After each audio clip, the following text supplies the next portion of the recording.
Well, ladies and gentlemen, I can say I'm doing a little bit better today.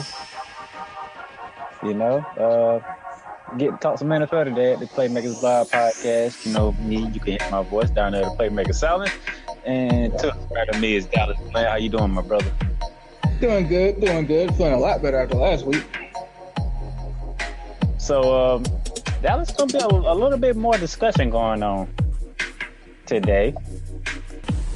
Because week 3 was quite interesting, to say the least. Oh, I could definitely rock with that.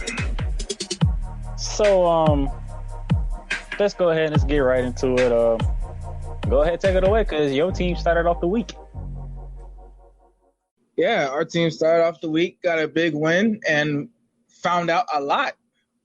Found out that the pass rush actually has potential, because the Tennessee Titans were not the worst offensive line we faced this season, had a 9-sack showing. Had the rookie quarterback look better than he did last week in the last 2 drives against the Texans. So now we have a 6th-round rookie quarterback getting talked about damn near as much as Kyler Murray. And, you know, well, he played before Daniel Jones, but now we basically have 3 rookie quarterbacks being talked about. And Darnell, you know how it comes to Rookie of the Year. I haven't heard Hollywood Brown's name that much. I haven't heard T.J. Hawkins's name that much. I haven't heard Josh Allen's name that much. So when you got 3 rookie quarterbacks being talked about as much as Daniel Jones, Gardner Minshew, and Kyler Murray are, you pretty much know that the Offensive Rookie of the Year race is a 3-man race right now, which is crazy to think. But, yeah, man, Marcus Mariota, I don't know. Dude, I don't know. His offensive line didn't help him, and they're really missing Taylor Lewan. That was a key for, the first quarter of the season, I said, way back when. But it's tricky because, Darnell, I don't know if that much better of an option. Ryan Tannehill and Marcus Mariota are the same quarterback. So they'll just have to see when Taylor Lewan gets back in, because that offensive line has allowed 17 sacks through 3 games so far. They've already paid Taylor Lewan, Darnell, but if they feel like paying him again, I'm sure it'd be greatly appreciated by whoever is quarterbacking and Taylor himself. Thankfully, my Rams played on Sunday Night Football, because the start of that week did not go well for me. Well, it was looking rough. It was our picks were trash. Actually, Corey Franklin know they wasn't. If you'll be surprised when I get to those. Derrick Henry couldn't go nowhere. 44 yards, if I remember correctly. This is the same one who pretty much destroyed their Jags last year with 1 run.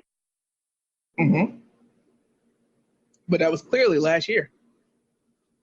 He came in, destroyed Cleveland opening week. Yep, but that was opening week. I don't know. I can't remember what he did in week 2. But somehow they lost to the Colts, and I believe it was on Marcus Mariota. And then we get to the Jazz game, and no Derrick Henry. Bro, I'll put it to you like this. Ronnie Harrison, our strong safety, is leading the team in tackles, and Jalen had 9 tackles. Brother, when I say it was all hands on deck, it was all hands on deck. We got defensive backs.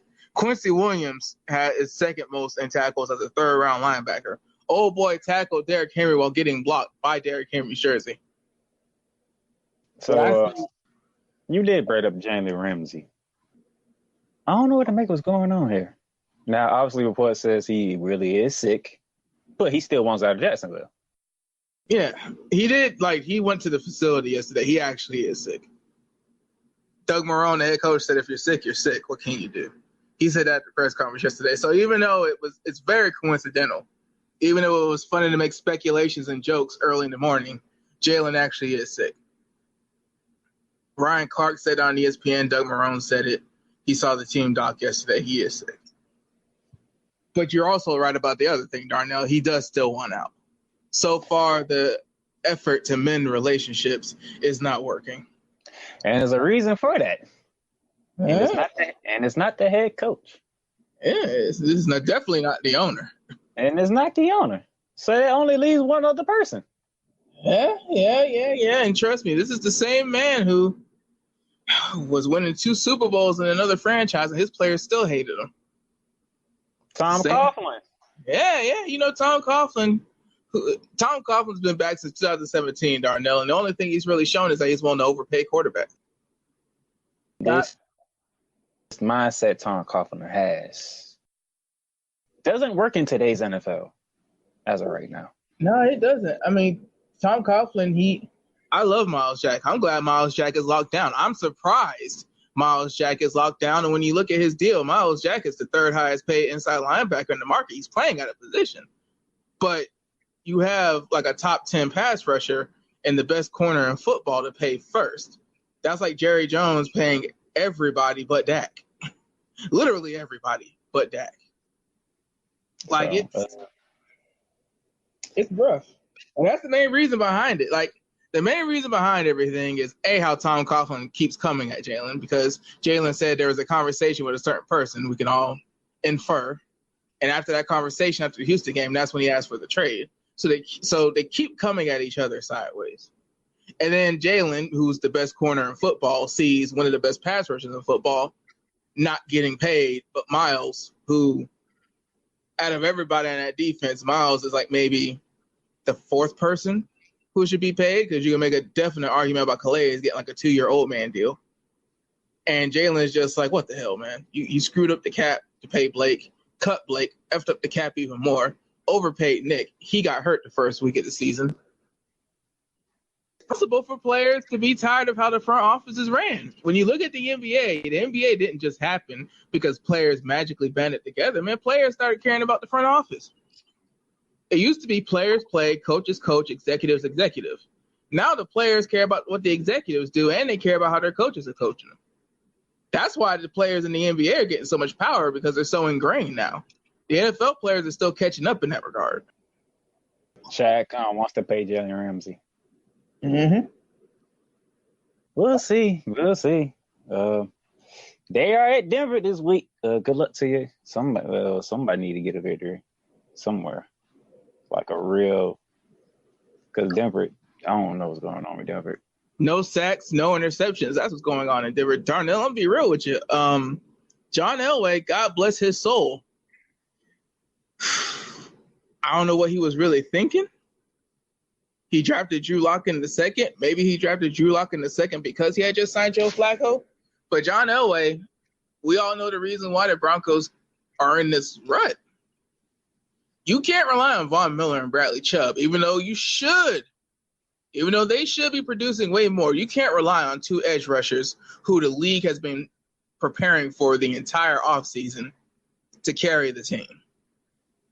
The Denver Broncos defense right now is, Philip Lindsay was cooking against the Packers, but, it happens. They went against Aaron Rodgers. They had a tough first 3 games. They went against some tough defenses themselves, and Philip Lindsay right now is the bell cow. They're basically running the ball and playing defense by force because they still don't have a quarterback, Darnell. So, Jacksonville is taking that West Coast trip to Denver. No picks. You'll get that later on in the week. But moving on, switch it up just a tad bit, Dallas. Impressive road win for the New Orleans Saints. I said it last week, Darnell. I said Teddy was either going to have to feed that ball to Kamara, Thomas, or both. Kamara had 92 yards receiving and 60-something yards rushing. But you know the major point of this is? What? Seattle had a punt. The dude took it back to the house. 7-0. Saints. Mm-hmm. Chris Carson fumbled by all people that got him to fumble was Eli Apple. Ron Bell takes it back to the house. Oh, wow. 13-0 Saints. Eli Apple. Wow. The guy we're all wondering why he's still starting in the NFL? Yes, Eli Apple. Oh, wow. The special teams and defense gave Teddy Bridgewater a 13-0 spot in Seattle. Well, when you have a 13-0 spot, that's definitely when you put the running back to work. So, 13-0 hole for Russell Wilson he couldn't climb out of. At home. A total team effort by the New Orleans Saints. But here's the thing with the NFL. The Super Bowl last year, that was Brian Flores in the New England defense. Yeah, you know, the Lamar Hunt, like the Vince Lombardi Trophy, it's a team award, you know, rings shouldn't count for all of, but whatever. The defense won the Super Bowl last year. And the Rams and Chiefs offenses are what got them as far as both teams got last year. Like, dude, team win, backup quarterback, Kamara going off for almost 100 yards receiving as a running back. Like, Darnell, you can't rely on 2 spot touchdowns by your defense and special teams every week. Like a Russell. No, you can't. But you have to admit, ain't nobody see that coming. Nobody saw it coming, but, like, you know, nobody saw it coming. It's the NFL. Any team can win any week. Let's remember how many teams have actually gone over. We're talking like one Buccaneers team, I think a Seahawks team, Lions, Browns. Dude, there's only 4 teams that have gone winless. No, there might be a Cowboys team back in the 60s, but either way, there's only 4 or 5 teams that have gone winless. So everybody's going to catch a game. It's just, damn, when you have to have your defense and your special team spots your 13. That would make it even more impressive because it was at Seattle. Yeah, when you're playing at Seattle, you're gonna need some extra work. When you're playing at Seattle, you're gonna need all hands on deck. But it's just one of those things where I worry because it's like the Saints did have the second-ranked rush defense last year. The Saints are coming back with just about everybody from that second-ranked rushing defense. So they're always going to give themselves a chance because they can stop the run. Seattle, it's a run-heavy team. So it kind of sort of makes sense that Chris Carson was the one who fumbled because, you know, rush defense. Cam Jordan plays the run just as well as he plays the pass. So that's going to help them. Because once you force teams to start slinging the ball everywhere, I mean, that's where picks happen. That's where 3 and outs happen. It's just, I just wonder if Teddy Bridgewater is going to be the same Teddy Bridgewater we saw in Minnesota before he lost his job to injury. Because Teddy Bridgewater was more than decent before he lost his job to injury. It's just been a couple of years since he got some real reps, though. Okay, so hold on to that, though, because we're going to get back to the Saints because they got the game of the week. Damn. If you catch my drift. So we'll get back to those later. Let's go into the topic of the day, Dallas. You ready for this? Mm-hmm. We have new quarterbacks starting in week 3, correct? Mm-hmm.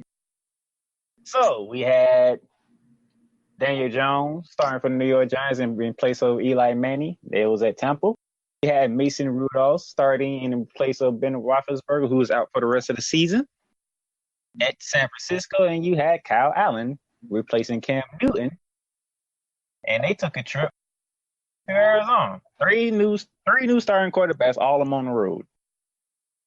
So before I get to what the people said on social media, Dallas, which of the 3 was most impressive to you? Oh, it definitely has to be Allen.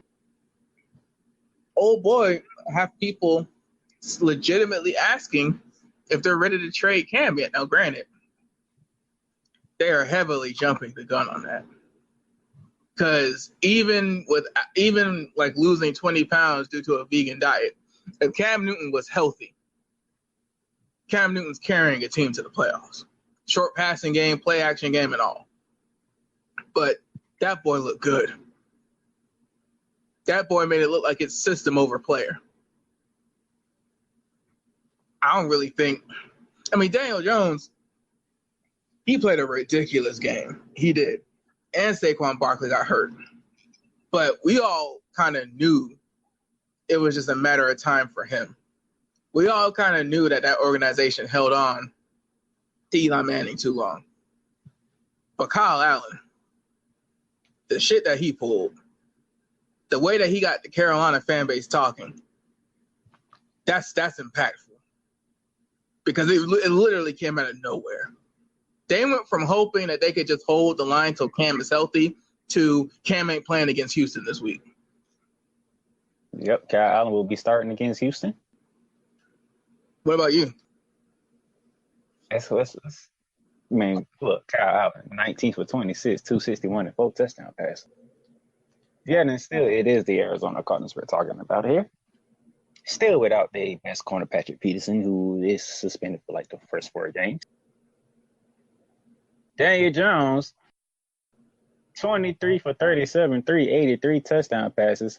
Not to mention, he had two rushing touchdowns and led an 18-point comeback victory.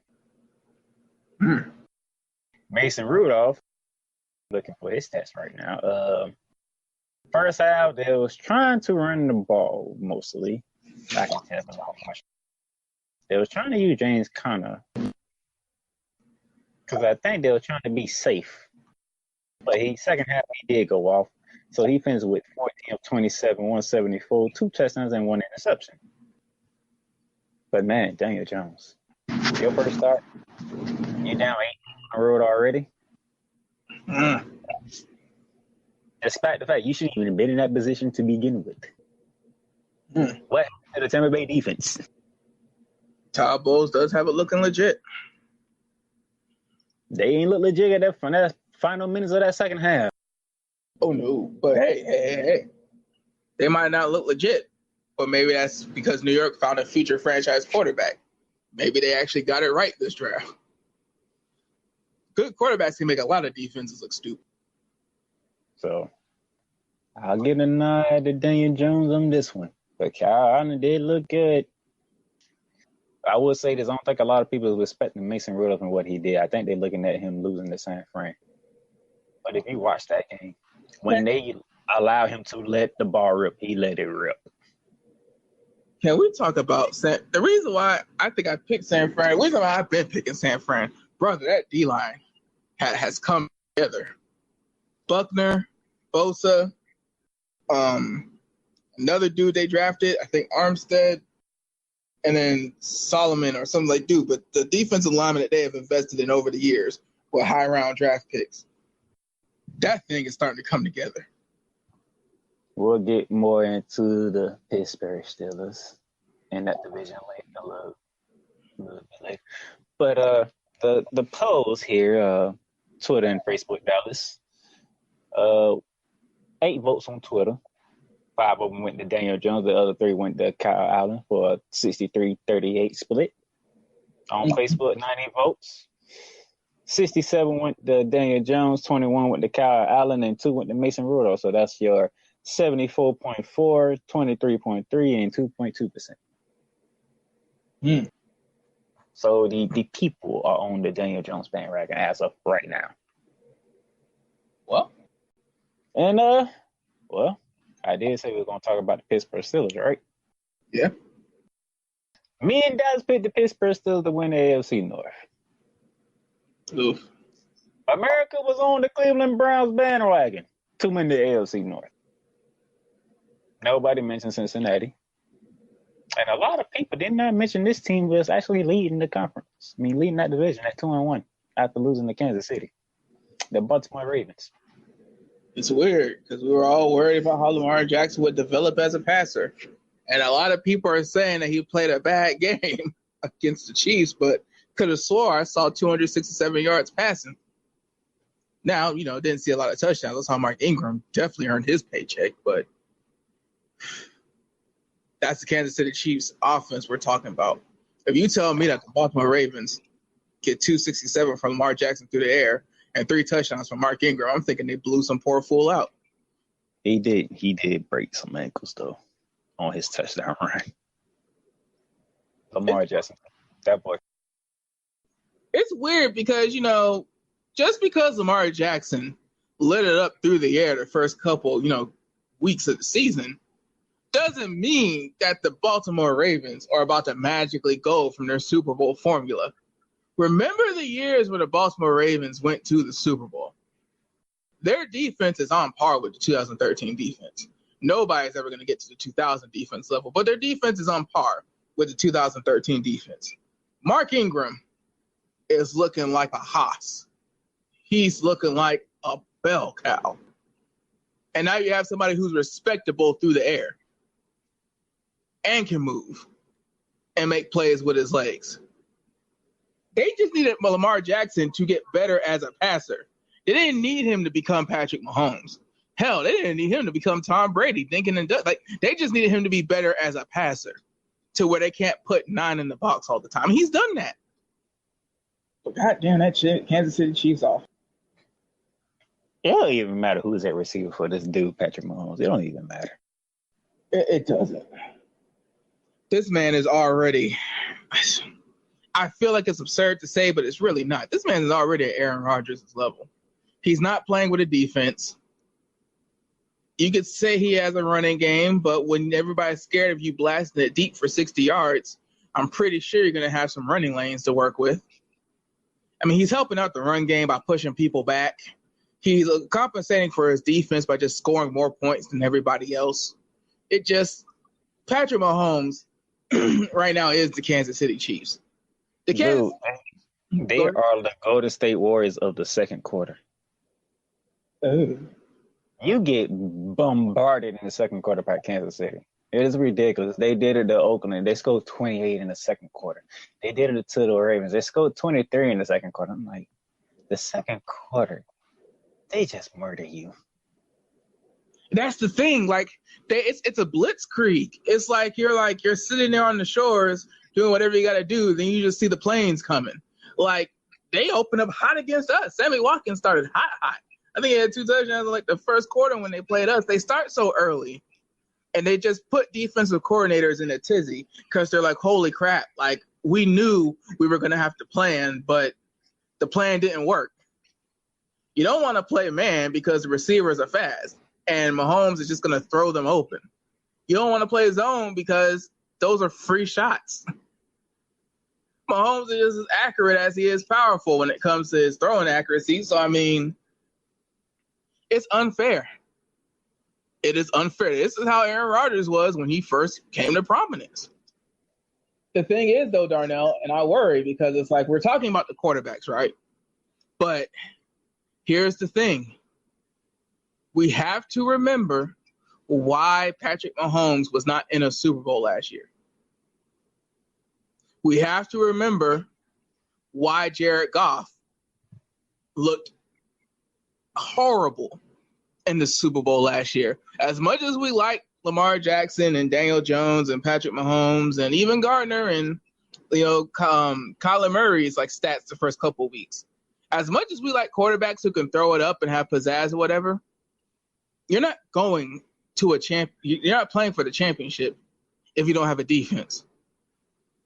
And I just hope that the Chiefs do what they got to do, whether trade-wise or whatever, because that defense is still just as bad as it was last year.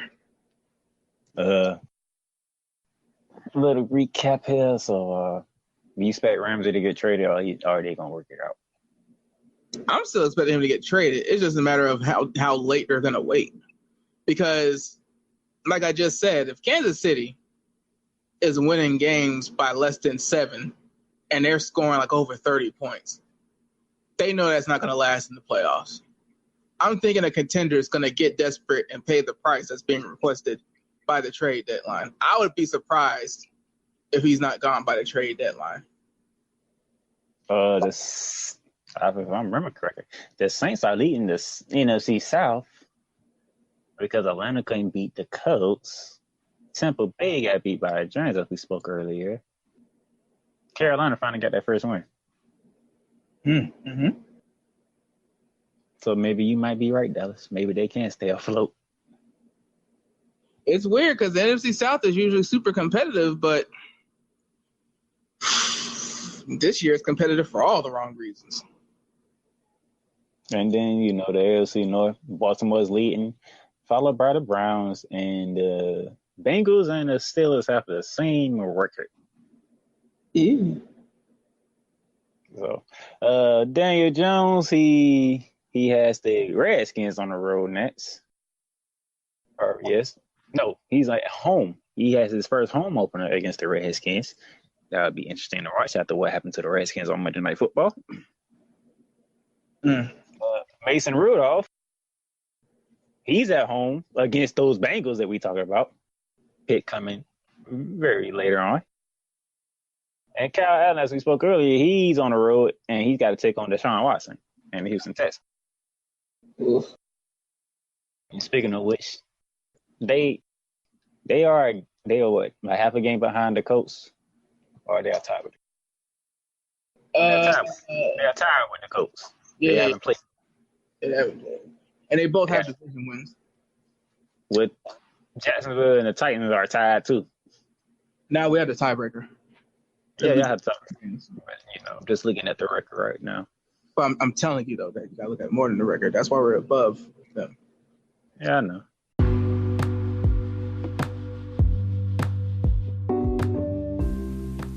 Have you ever thought about starting your own podcast? It's a long process. It's a hard, thought out process. Yeah, I know. I was there. From March of this year, thinking about how I'm going to do this, doing all my research, trying to get everything right. What platforms can we use and how we going to record it and how we going to make it sound good and make it all this happen. And then I came upon Anchor. The Anchor app on my phone, the easiest choice I could ever make to do a podcast. It's free to use. You don't got to pay for nothing. You can record episodes whenever you're ready. You can edit it and then you can release it when you want to. And you don't have to worry about trying to figure out how you're going to distribute it on other platforms because Anchor has partnerships with Spotify, Stitcher, Google Podcasts, Apple Podcasts, Breaker, Castbox, Pocket Cast, whatever you name it. Because the Playmakers Bar podcast is the podcast that I use. We are on all them platforms. We are on 9 platforms just by using the Anchor app. So pretty much all the questions that you have questions about doing a podcast, go to the Anchor app or go to the Anchor website, anchor.fm.com, and just search through it, ask questions. Because I tell you, a free app that does all this, there's nothing more you can ask for. I even got friends, they doing their podcast on the Anchor app. Faith Talk, you might have heard of it because it's very good. And it's great that it's an app like this, it's a website like this that makes it easier for people to do podcasts and do what they love best, talking about the things that they love to talk about. So give Anchor a try, see how much you like it. We'll love to hear your podcast.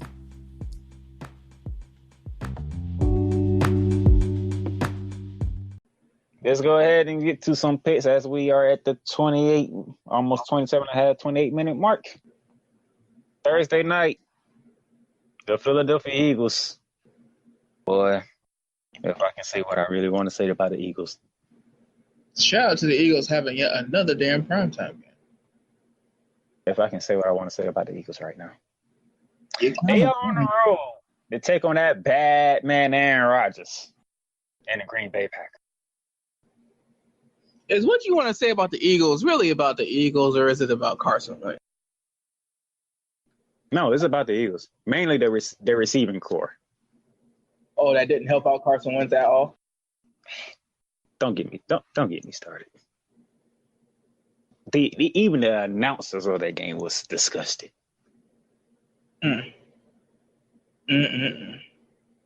But like I said, don't get me started. So, go ahead, Mr. Glenn.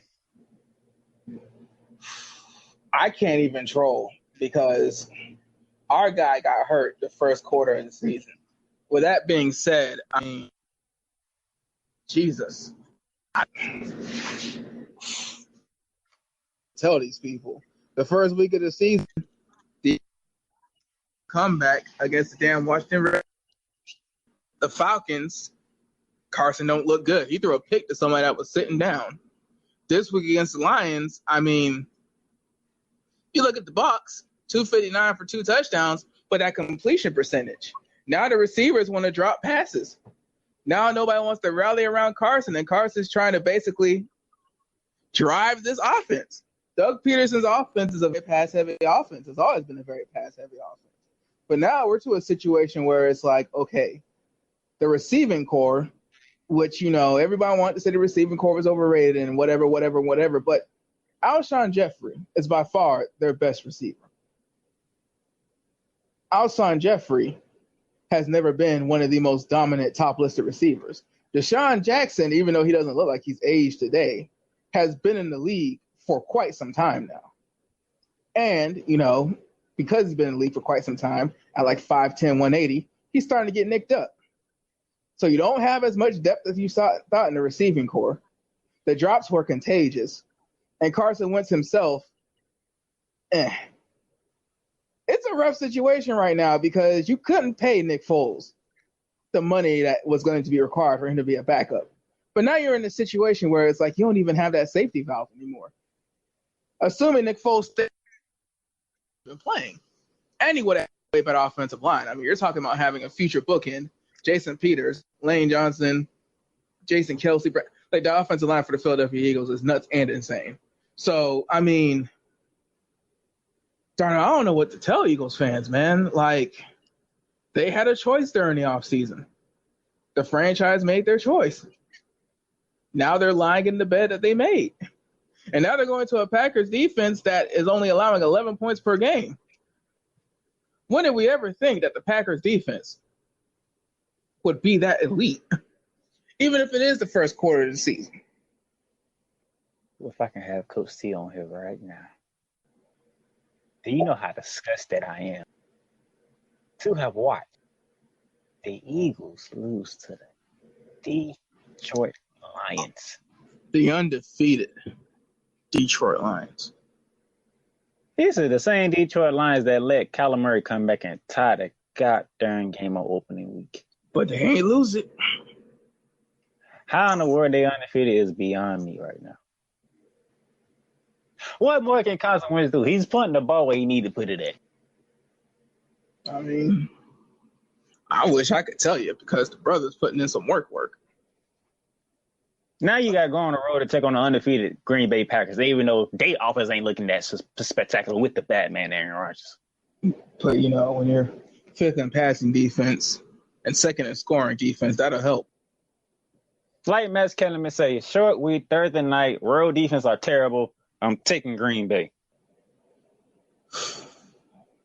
That defense at home, that pass rush at home. Jesus. I know what I just said about the Philadelphia Eagles offensive line, but truth be told, if the receivers are going to be performing like that, tips and picks, baby. Tips and picks. Packers. All right. Dallas? No, we do what? 5 games or Thursday night 1 o'clock game or 4 o'clock game in the Sunday night, Monday night games. You know, I had to put 2 of them on here because there's 2 1 o'clock games that featuring both teams undefeated. Somebody has to go. New England. New England has a defense. Oh yes. At the beginning of the season. Mm-hmm. We wait till the late of the season for that defense to get word. No, they getting off already. A tremendous start. They are on the road to take on the other undefeated team in the division, Josh Allen and the Buffalo Bills. Oh, shit. I'm not going to be that Jets fan this week, Dallas. So you know who I'm picking. New England? Yeah. They tried it, though. Damn. Okay, hold on, wait. Oh, just to put it in perspective, guys, for all the Bills Mafia fans who are throwing up. Okay, total defense, 199 yards per game. New England is leading the San Francisco 49ers by almost 100 yards per game. Passing yards per game. They're only allowing 162.3 per game. Carolina is very close at 166.3. Rushing. And this is where it's just, what the hell, man. New England is only allowing 36.7 rushing yards per game. Josh Allen is not a 50 attempts per game quarterback. The Buffalo Bills run a very, very smash mouth spread offense. It's a spread offense, but there is a lot of running involved. The Buffalo Bills will not be running the ball, especially if Frank Gore is going to be allowed to teeth through that defense. So what you're basically saying is, it doesn't really matter what Tom Brady's doing. Doesn't matter what Sonny Michel's going to do. He's going to get open, or if Julian Edelman's even going to play. Buffalo ain't going to be able to run the ball. And if Buffalo can't run the ball, Buffalo ain't going to win. By the way, Dallas has a 3-game lead on me. Because we both went 12-4, Dallas. I'm surprised it was that good. So I'm at 31-16-1. You at 34-13-3. Jesus, Darnell. As if the stats I had just said weren't bad enough. The Patriots only allowing 5.7 points per game. That figure ain't gonna last because they had a very cheap schedule to begin the season. But they got tied for like the 28th ranked schedule of the whole freaking league. Dude, the way this defense is playing, the rushing defense, the scoring defense, just the weak-ass schedule. Darnell, seriously, help me out here because you know more about the inner workings of schedule making than I do. I thought the sorry teams got the sorry schedules and the division winners got the hard schedules. Well, look what division they in. Yeah, well, You got the Jets twice, the Bills twice, and the Dolphins twice. you can't choose your division. All you can do is win it. I think that's how the saying goes. Who they played in week? They played Pittsburgh and Oakland week. They got the AFC North, I think, on their schedule. They already took care of Pittsburgh. Baltimore somewhere in there. Do we believe in Cincinnati and Cleveland at this point in time? Oh God, no. See, Cleveland might have a chance. Cleveland's probably gonna go 9-7 or 10-6. They might figure it out. Freddie Kitchen's gonna need to learn how to run the damn ball in the right situation and out on a 4th and 9 draw, so he can say I told you so.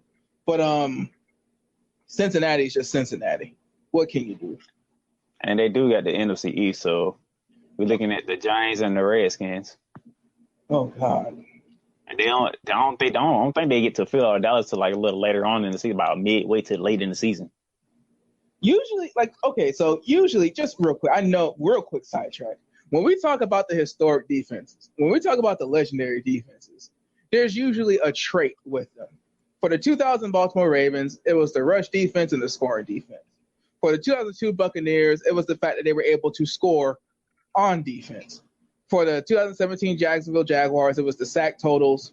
For the Seahawks, I think it was the passing yardage and scoring totals. And for the Broncos, it was the pass rush.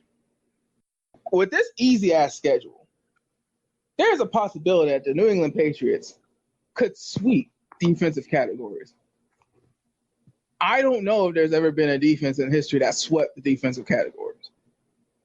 Mind you, this is coming off a Super Bowl where the defense held one of the most prolific offenses in the league to 3 points. It's one thing when you have Patrick Mahomes and the Chiefs offense. It's another thing when you have Bill Belichick, who has a defensive playbook in the Hall of Fame, and a defense that's sweeping every category. All they got to do is make it to the game. We both picking New England. The other undefeated matchup, KC is on the road to the Detroit Lions. Oh, wow. Why'd you put this game? Okay. Kansas City?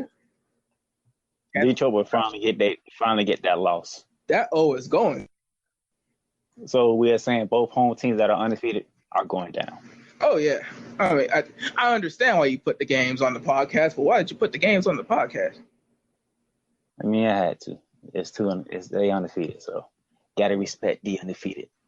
Even though we don't like how they got undefeated, still gotta respect it. All right, America's game of the week. Ready for this, Dallas? Mm-hmm. Kirk Cousins and that Vikings defense are up against Mitchell Trubisky and the Bears defense up in Soldier Field. Well, Mitch Trubisky versus Kirk Cousins. That's game of the week? That's the American game of the week. I mean, if you want to know the other 4 o'clock games, I'm pretty sure you have no choice but to agree. Trust me. So what my Rams are playing Tampa Bay. You got Seattle and Arizona going at it. Oh God. And your Jazz are at Denver. Oh Jesus heavens. Those are your 4 o'clock games. Oh sweet baby Jesus. Okay, so what you're telling me is looking like he was 4th or 5th round pick. And a quarterback that he paid $80 million guaranteed but doesn't want to throw the ball a lot. And on the other end, the coach doesn't want to use his best back because he's too small to run between the tackles. And he's relying on a gimmick spread offense with a quarterback that he can't trust 30 times per game. I mean, I would pick the Bears just because I know that the Bears defense is still within that championship window. That is a championship defense. That defense can go far. So, I mean, throw it deep down on Robinson a couple times. Tariq Cohen gets some punt returns, puts them in good field position. Seems like their kicking game is solid. Because, I mean, Dalvin Cook, I think Dalvin Cook is solid enough to get his. He should get up to like 80 yards rushing, probably find his way to get like a rushing score. But I mean, Mike Zimmer doesn't want to throw the ball a lot. He fired his OC last year because he didn't want to throw the ball a lot. So it's going to be a low-scoring game because Mike Zimmer is going to eat a lot of clock. The thing is, who's going to throw the first pick? Who's going to throw the first pick? In my case, if I beat your Trubisky, he threw one to Josh Norman, which is like, why did you throw that? In what world would you throw that ball? Bro, I saw one throw last night where it just floated straight to a Redskins player. And all I could think to myself was, okay, your boy ran a slant. You threw a corner. Mitch Trubisky has an offense that's being tailor-made to him to help him. A lot of sideline help like Jared Goff gets. He trying to running back by committee because they want their running backs to be role players instead of just saying, this is our best back. Learn how to run between the tackles or else. Like, Dalvin Cook isn't just there on third downs. Dalvin Cook is there all the time. Leonard Fournette, even though he's having such a bad season, he's there all the time. Alvin Kamara, he's there all the time. If you don't want to run Tariq Cohen between the tackles on first down when there's 8 people in the box, flat pass, comeback route, screen. You just need to have your best back on the field the whole time. But Matt Nagy's, See, the funny thing is, by statistics, you'll think Tariq Cohen's the best back. No, it's not by statistics. I'm not looking at statistics at all. Tariq Cohen is their best running back. They best back. They're not even using correctly. Who do you think their best back is? David Montgomery. This running back. See, I think they're doing running back by committee because they got Mike Davis from Seattle. But if they would stick with David Montgomery and Tariq Cohen, this offense would probably do something.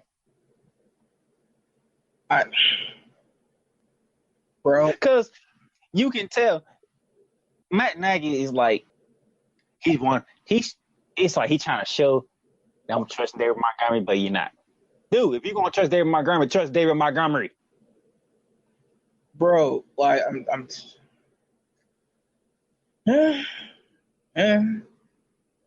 This indecipher of who's going to get the carries at a running back.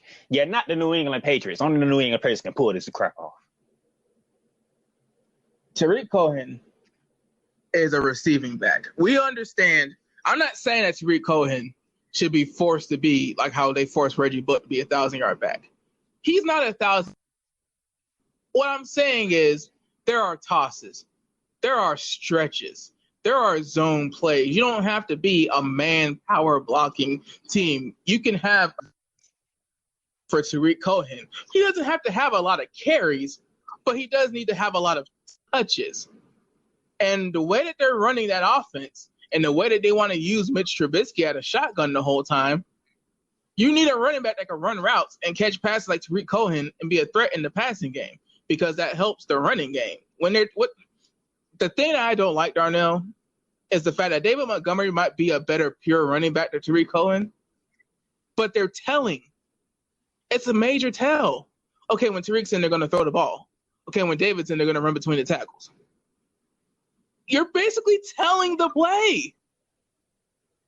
That's why only the New England Patriots, just like you said, that's why only the New England Patriots do running back like committee like they do every single year because you can't stop it no matter what.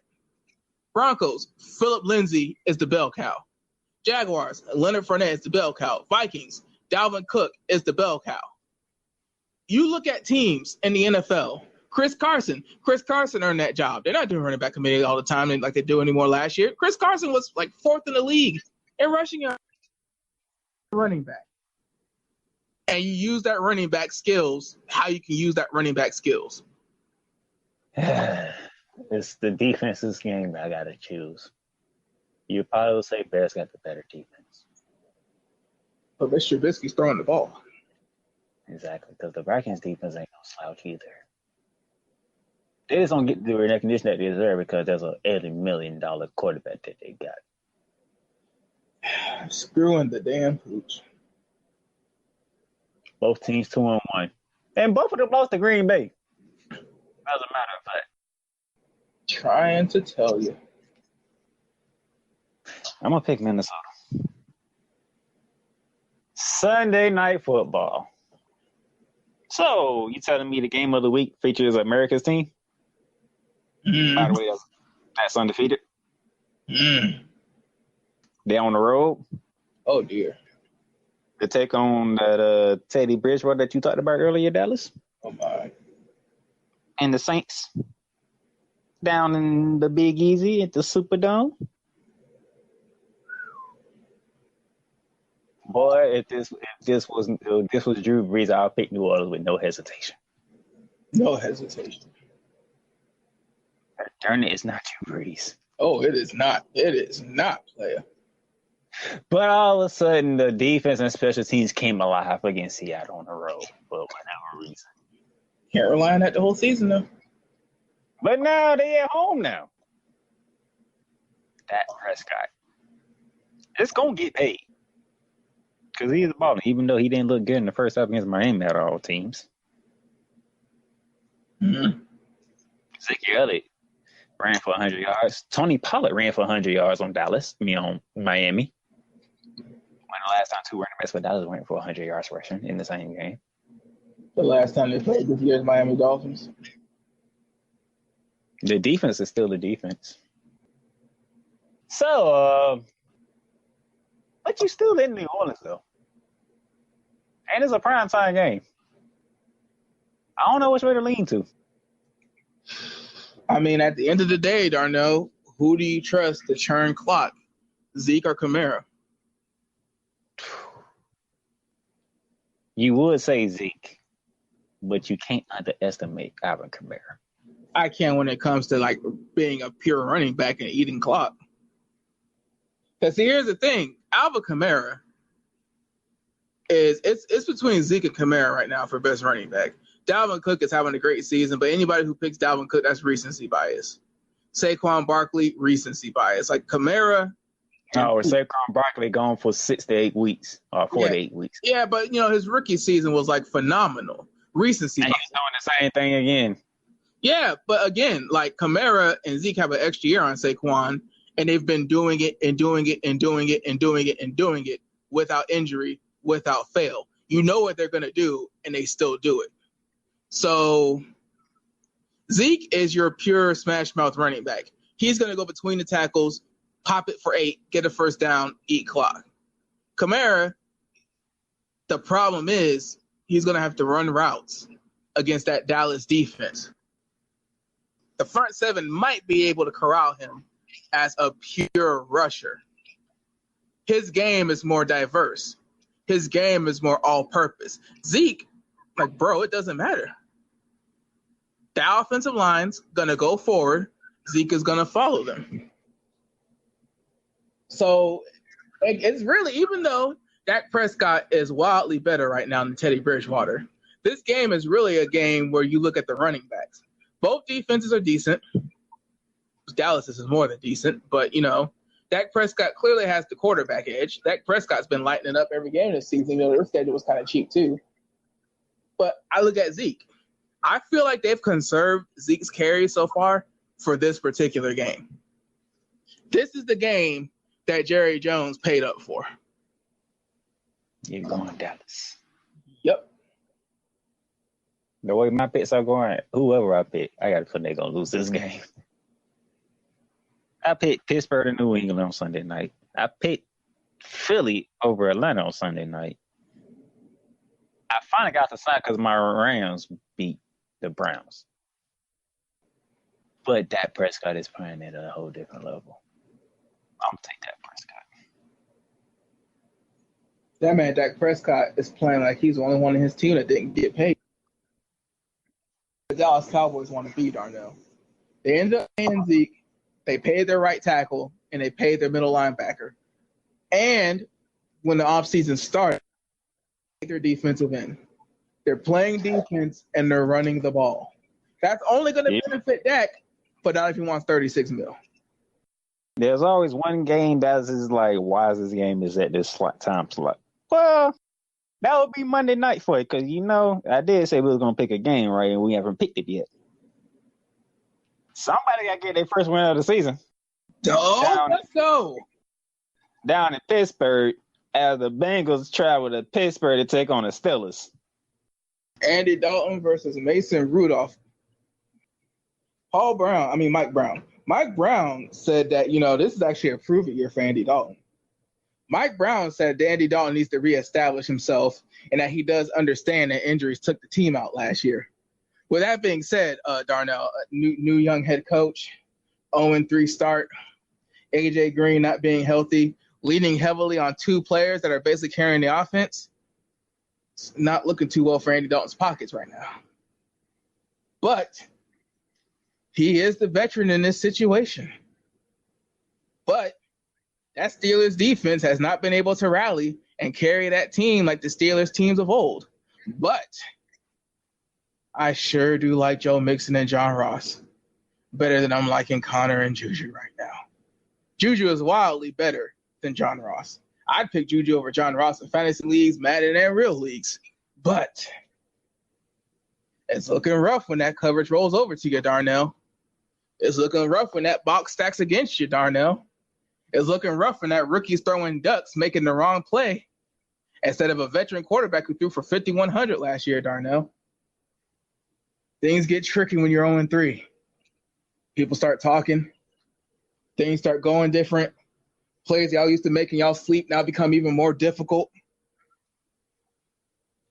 Oh, Darnell, how could this happen? How are we in a situation where we both picked the Steelers to win the division and there's a chance that the Steelers could be 0-4 at the bottom of the division?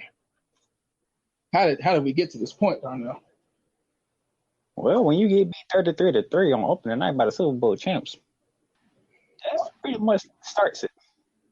And then you lose your quarterback to an elbow injury. And then on top of that, he elects not to have Tommy John surgery. Probably because the doctors told him if you have Tommy John surgery at your age, it's a wrap. So he had surgery. Oh, so he had surgery, just not the Tommy John surgery. He had Tommy John, but he had surgery. Oh, okay. Well, hey. Because, that Tommy John surgery is a serious surgery, Darnell. So it's good that he had surgery, just not the Tommy John surgery, because that probably took him out. Sound like you're picking the Bengals, though. Oh, I am. Mm-hmm. Because if the rookie rallies and beats the Bengals, Mike Brown has a very interesting decision to make. He finally fired Marvin Lewis because after all those playoff appearances, they could never get one. Well, Darnell, there's two people that are always to blame, the head coach and the starting quarterback. And Mike Brown already said when the season started that this was a prove year for a starting quarterback. An 0-4 start with a new head coach and some weapons that are producing ain't going to look good for the Cincinnati Bengals. So guess what's going to happen to the Cincinnati Bengals? Mike Brown's going to start tanking the ship early. Because you know what? Because that second half of what Mason Rudolph put on display against San Fran showed me all that I need to know. If you let the man be the quarterback, don't mind you calling plays with James Conner and trying to get the run game established. But if you let Mason Rudolph be the quarterback, he can make the throws. Darnell, doesn't it seem like so long ago when we had Matt Ryan, Cam Newton, Russell Wilson, Andrew Luck, just rookie quarterback after rookie quarterback after rookie quarterback making the playoffs? It seems like such a long time ago now, doesn't it? Yeah, what can you say? I'm taking Mason Rudolph on his first home game start because the Bengals have been very generous to quarterbacks. Why? I do not know. But I'm taking Mason Rudolph. Sorry, Andy Dalton. I'm taking a rookie. Yeah, that defense is sure picking up where it left off last year. So with that being said, we're both going Green Bay. We're both going New England. We're both going Kansas City. I'm going Minnesota. He's going Chicago. We're both going Dallas. I'm going Pittsburgh. He's going Cincinnati. So we're going to keep track on Daniel Jones, Mason Rudolph, Kyle Allen, see how this second start go. We're going to keep tabs on Gardner Minshew as he's going up against Von Miller and Bradley Chubb. Can Kyler Murray finally get a win? But this time it's against a pissed off Seattle team. Granted, while Mason Rudolph has not won, this is a franchise that fired a head coach after 1 year. And that head coach did not say he was going to bring a college offense that didn't win a damn thing in the Big 12, where there is no defense, and make it work in the NFL. The number 1 overall pick hasn't won a game yet, Darnell. We'll see how Teddy Bridgewater and the Saints look at home when the Cowboys come rolling in. Former playoff quarterback that might have a better team than the last time he made the playoffs in Minnesota. And I'm working on something. And when I get more details on it, and I talk to Dallas about it, we'll let you know. Because I suppose I had done something early, but I didn't do it. I didn't follow through. And I owe that to you guys. So, with that being said, you can listen to us on Anchor, Apple Podcasts, Google Podcasts. There's about almost any podcast platform you can think of right about now. And with that being said, we got one more episode for you this week. Dallas, tell them what it is.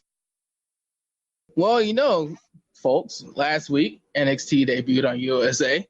So we'll talk about the nice reigns they pulled in. Braun Strowman got choked out by The Fiend.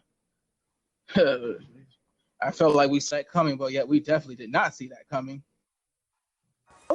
The last time we talked, he got announced to be facing on the first episode of SmackDown on Fox. And I can't remember. I think we already know that The Fiend has his first world title match, and we're all very skeptical about him facing Seth this early. So we're going to talk about that. We're going to talk about the things we're worried about, and we're going to talk about how, weird things, like how Bayley is a heel, but she still has the 5-year-old girl on the playground ponytail flipped to the side. And all those other things. Weird stuff that never makes sense. Well, as we get ready to sign off here, as a courtesy to me to my brother Dallas, since you did win last week, go ahead and say your line. Huh? Beat Tennessee. I was gonna let you do it. Oh, well, it's fucking Titans now forever. Third place, baby. We ain't in fourth. They are. Boom, Nashville. Blue Jackasses.